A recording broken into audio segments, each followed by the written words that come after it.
বাজান রে, কোনো দিকে নজর নাই, কেউ এদিক সেদিক তাকাবেন না। এরে বন্ধু, জীবনে কত ওয়াজ মাহফিলে বয়ান শুনেছেন রে বাবা। আজকের এই মাহফিলের আলোচনা খুব গুরুত্ব সহকারে শুনবেন রে বাবা। মনোযোগ দিয়া কথাগুলো বোঝার চেষ্টা করেন আমার ভাইজান। আজকে আমি দুনিয়াতে আছি, কালকে গলায় ছুরি আসবে, মারা যাব, আর দুনিয়ায় অন্যায় পাপাচারে লিপ্ত হব না। মুসলমান বন্ধু আমার বাজান রে, আমি আপনাদের সামনে পবিত্র কুরআনুল কারীম থেকে একটি আয়াতে কারিমা তিলাওয়াত করেছি। যে আয়াতে কারিমার মধ্যে আমার আল্লাহ কি পরিষ্কার ভাবে আমাদেরকে বলে দিয়েছেন, ইয়া আইয়ুহাল ইনসান,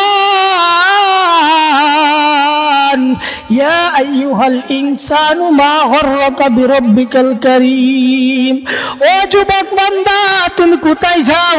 আমি আল্লাহর দিকে আসো। ও যুবতী বান্দি,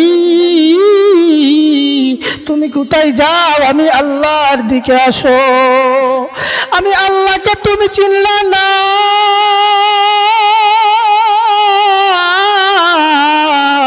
আমি আল্লাহ তোমার এত নিকটে থাকার পরেও তুমি আমি আল্লাহকে চিনলা না। বাজান রে, একটু মনটা নরম করে দেন রে বাবা। আরে বন্ধু, দুনিয়া কিন্তু বাজান থাকার জায়গা না। আপনার আমার কত রজনী কেটে গেল দোকানের মধ্যে আড্ডাই দিয়া, কত রজনী কেটে গেল বন্ধু বান্ধবের সাথে মেয়ে নিয়ে ফুর্তি করিয়া। আরে বন্ধু, এই 20 মিনিটের আলোচনাটা যদি মনোযোগ সহকারে শুনতে পারো, দেখেন তো বাবা একটু মনটা নরম হয় কিনা। হিকমতের সাথে কথাগুলো বোঝার চেষ্টা করবেন। চোখের কোণায় যদি একটু পানি চলে আসে, এই পানিটাই হইতে পারে আপনাকে নাজাতের উসিলা বানায় দিবে আল্লাহ। আরে ভাইজান, আজকে আপনার আমার দিলের মধ্যে খবরের ভয় নাই, কিন্তু আমাদের আকাবির বুজুর্গ যারা ছিলেন, আল্লাহর ওলি রশিদ আহমদ গাঙ্গুহি রহমতুল্লাহ আলাই, উনি কবরের আযাবের ভয়ে কাঁদতে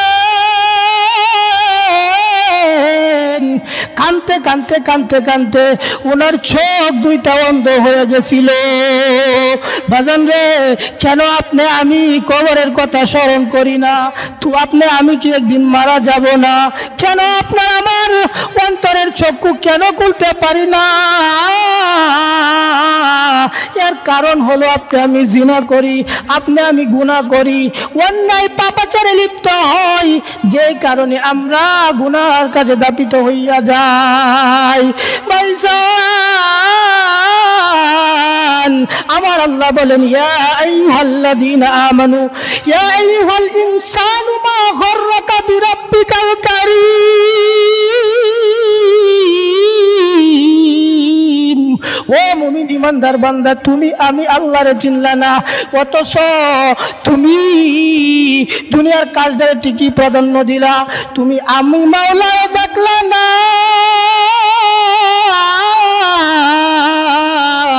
ও যুবক, তুমি আমি আল্লাহর ভালোবাসা কি তুমি বুঝলা না?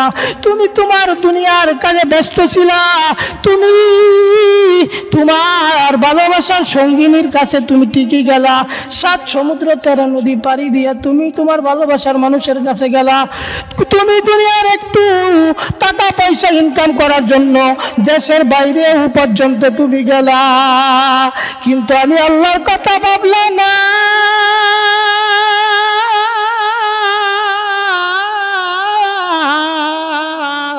আমি রব তোমার দরবারে কি অন্যায় করেছি?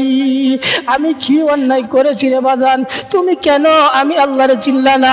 ভাইয়েরা আমার, বন্ধুরা আমার, ও দুষ্ট বুজুর্গ, আজকে আজকে আমি আমার ভিতরে এমন চিন্তা ঢুকেছে, হুজুর আমার তো এখনো বয়স হয় নাই, আমার তো এখনো ইসলাম হওয়ার বয়স হয় নাই, এখনো তো আমার দাড়ি পাকে নাই, এখনো তো আমার চামড়া আল্লাহর ঘরে হয় নাই, হুজুর আমি কি এখনই মারা যাব? ও হুজুর আমার দাদা এখনো মরে নাই,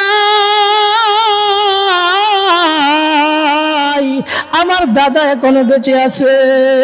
ও বন্ধু তুমি কি দেখো না, তোমার সাথে আগের দিন বাজারে লোকটা চা খাইলো, পান খাইলো, পরের দিন সকালবেলা মসজিদের মাইকে এলান করলো ইন্না লিল্লাহি ওয়া ইন্না ইলাইহি রাজিউন।